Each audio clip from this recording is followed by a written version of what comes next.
श्री कृष्णाय नमः। ध्येयं सदा परिभग्नमभिष्टदोहं तीर्थास्पदं शिवविरञ्जनतं शरण्यं भृत्यार्तिहं प्रणतपालभवाब्धिपोतं वन्दे महापुरुषते चरणारविन्दं त्यक्त्वा सुदश्चिरसरेप्सत राज्यलक्ष्मीं धर्मिष्ठ आर्यवचसा यदगादरण्यं मायामृगं दयितैप्सितमन्वधावन् वन्दे महापुरुषते चरणारविन्दम्। बाजा बंद कर दो 2 मिनट। श्री कृष्णाय नमः। श्री गुरुभ्यो नमः।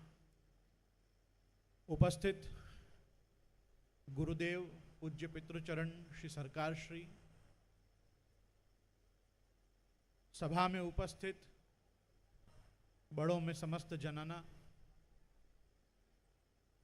मंचासीन व्यासासीन अंतर्राष्ट्रीय कथा प्रवक्ता, मानस मर्मज्ञ मेरे प्रिय अनुज मनीष कृष्ण जी चतुर्वेदी जी,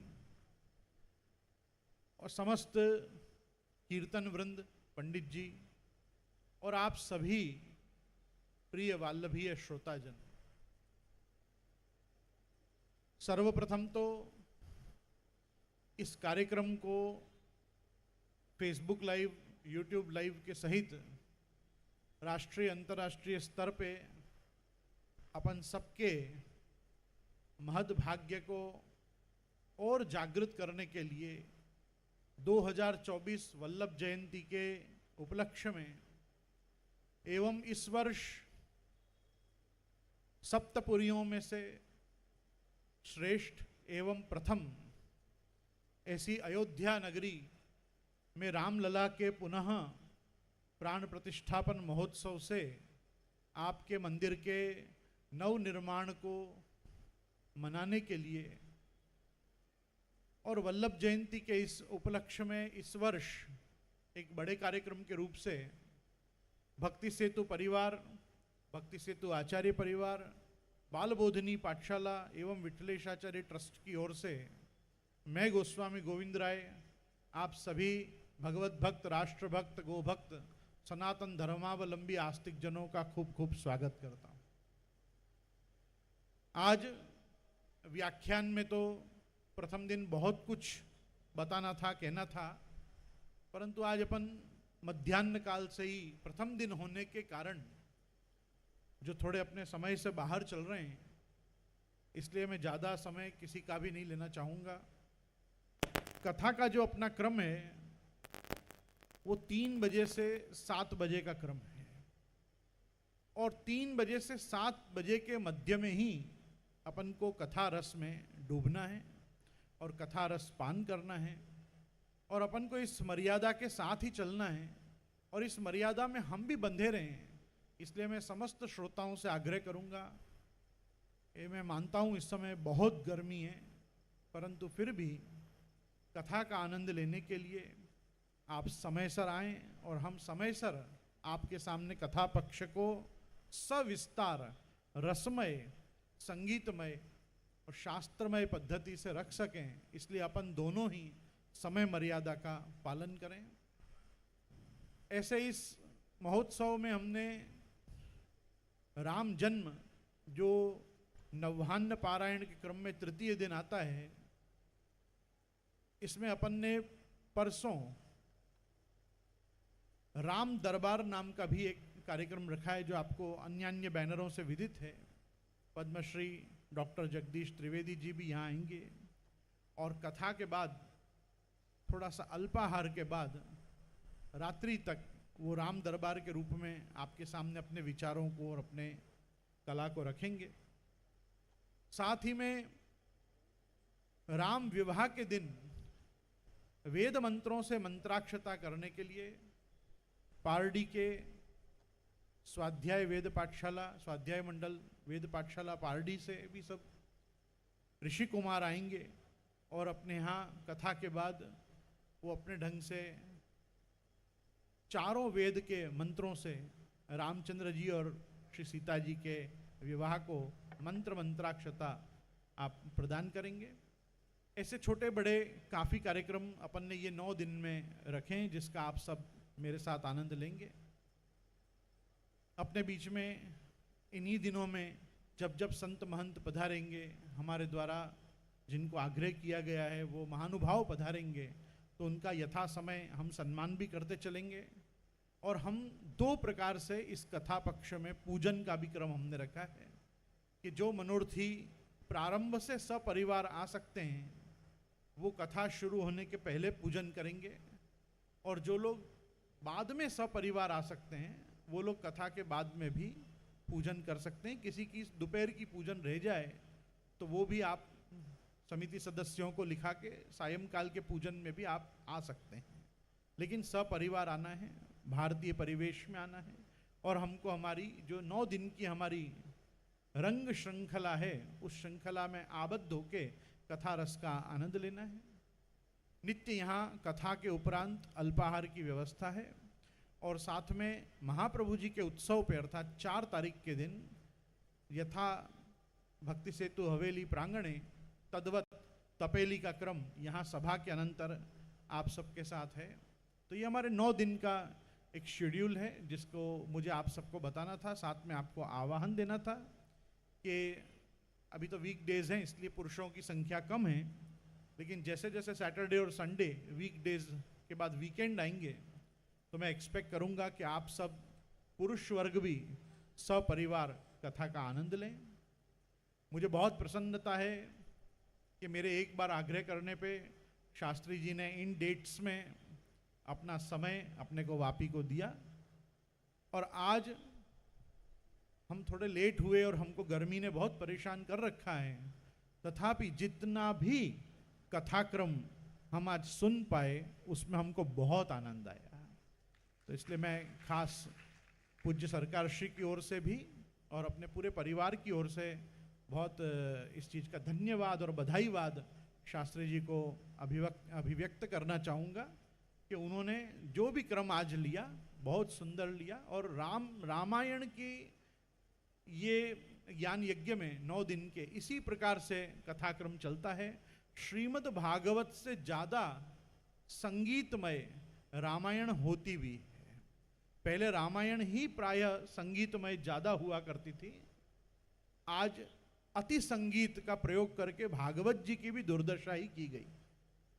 तो मैं ये बात खास कहना चाहूँगा क्योंकि इस कथा को गाया गया है, इसलिए इसकी एक गान पद्धति है, अलग अलग सोरठा छंद दोहा इन्हीं भाषाओं में निबद्ध करना मतलब छंदोबद्ध करके इसको गाया गया है, इसलिए इसको संगीतमय ही श्रवण किया जाता है। तो इसलिए संगीत का भी आनंद लेना है, लेकिन संगीत के मध्य में जैसे हम पुष्टिमार्गीय लोग ब्रज भाषा का आनंद लेते हैं, वैसे हमको तुलसीदास जी की वाणी से अवधी भाषा का आनंद लेना है। अवधी जो भाषा है ये सरयू पार अयोध्या प्रयागराज इस तरफ की भाषा है। जैसे ब्रजभाषा हमारे मथुरा श्रीमद गोकुल वृंदावन जतिपुरा की भाषा है, वैसे इस प्रांत की तो हम ऐसा समझ सकते हैं कि रामचंद्र जी की भाषा अवधी है और भगवान कृष्णचंद्र की भाषा ब्रजभाषा है।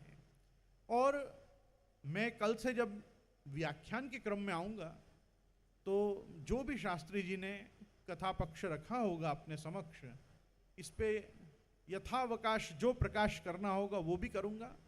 साथ में पुष्टि मार्ग का जो रिलेवेंस रामायण के साथ है, पुष्टि मार्ग का रिलेवेंस जो रामचंद्र जी के साथ है, पुष्टि मार्ग का रिलेवेंस जो वाल्मीकि जी और तुलसीदास जी के साथ है, हम उन पक्षों पे भी यहाँ पे प्रतिदिन कम से कम 20 मिनट या आधा घंटा विचार अवश्य किया करेंगे, ताकि हम ये बात समझ सकें कि ये रामायण ग्रंथ, ये रामायण धर्म ग्रंथ केवल सनातन धर्म की धरोहर नहीं है, अपितु हमारे पुष्टि मार्गियों के भी जीवन का भागवत जी सदृश एक अविभाज्य अंग है। महाप्रभु जी के मत में धर्म निर्णायक ग्रंथों में रामायण एक ग्रंथ है, जिसकी मैं आज खाली सूत्रपात करूंगा, सूत्र भाष्य कल से प्रारंभ करूंगा। महाप्रभु जी शास्त्रार्थ प्रकरण के अंतिम श्लोक में आप आज्ञा करते हैं, अर्थोयमेव निखिलैरपि वेद वाक्यैः रामायणैः सहित भारत पांचरात्रैः अन्यैश्च शास्त्र वचने सह तत्व सूत्रैः निर्णीयते सहृदय हरिणा सदैव। ऐसा है, महाप्रभु जी आज्ञा करते हैं कि भगवत शास्त्र आज्ञाय विचार्य च पुनः पुनः, भगवत शास्त्रों पे बार बार विचार करना चाहिए। तो भगवत शास्त्र पे जब बार बार विचार करना चाहिए तो क्या विचार करना चाहिए? शास्त्रों के अर्थ का अवगाहन करना चाहिए। शास्त्र के जब अर्थ का अवगाहन करते हैं तो शास्त्र के अर्थ के निर्णय तक पहुंचने में जो सहायक ग्रंथ होते हैं उनमें रामायण, महाभारत और पांचरात्र को भी गिना गया। मैं भाष्य तो कल करूंगा, लेकिन आज क्योंकि मंगलाचरण हुआ है तो मंगलाचरण के संबंध में मैं कहना चाहता हूं कि जब तुलसीदास जी ऐसा कहते हैं कि नाना पुराण निगम आगम सम्मतम यद, तो देखो एक बहुत बड़ी वस्तु श्री महाप्रभु जी ने भी आज्ञा की है कि हम कितने भी प्रकार से शास्त्र के अर्थ करें, लेकिन वो अर्थ परस्पर विरोधी नहीं होने चाहिए। परस्पर वो अर्थ एक दूसरे के पूरक होने चाहिए, पोषक अर्थ होने चाहिए।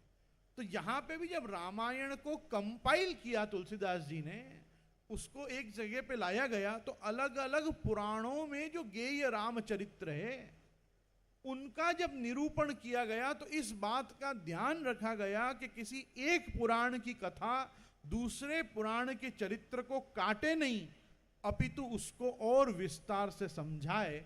इसलिए कहा नाना पुराण निगम आगम सम्मतम यद। निगम क्या है? निगम है वेद, और आगम जो है ना, आगम शब्द अपने संप्रदाय में बहुत आवश्यक है समझना।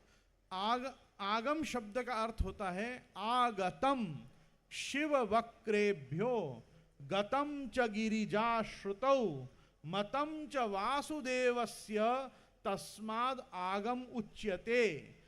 जहां पे महादेव जी ने पार्वती जी को शास्त्र पढ़ाया हो और जिस शास्त्र में भगवान नारायण के मत की प्रधानता हो, मतम च वासुदेवस्य, उसी को आगम कहते हैं। आगम शैव आगम होते हैं, शाक्त आगम होते हैं, वैष्णव आगम होते हैं, आगम बहुत प्रकार के होते हैं। लेकिन यहां पे जिस आगम की चर्चा हो रही है वो आगम वो है जो शिव जी के मुख से आया है और पार्वती जी के लिए प्रकट हुआ है।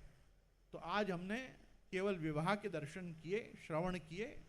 हम पार्वती जी को किस प्रकार से ये आगम प्राप्त हुआ ये हम कल सुनेंगे, और इसके साथ इन 2 श्लोकों की व्याख्या भी हम वल्लभ मतानुसारी हम कल देखेंगे।